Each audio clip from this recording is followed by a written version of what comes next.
This video will demonstrate the new push and play wiring for the LiftMaster Industrial DC Commercial Door Trolley and Hoist Style Operators models JDC, JHDC, and TDC. These products are not for residential use. This video is intended for demonstration purposes only. The procedures demonstrated should only be performed by trained professional installers and service technicians.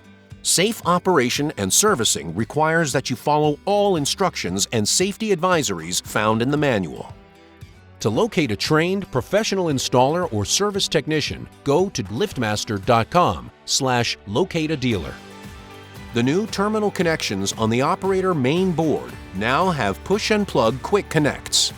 Simply push the terminal to one side to open and insert the wire.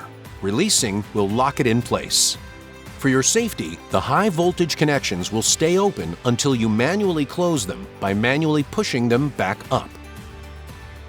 Note that while all terminals are push-to-connect terminals, only the high voltage incoming terminals can be locked in the open position as seen in the video. Make sure and secure the high voltage terminals in the locked position after inserting wires. Visit support.partner.liftmaster.com to learn more about how to get the most out of LiftMaster products with MyQ Facility.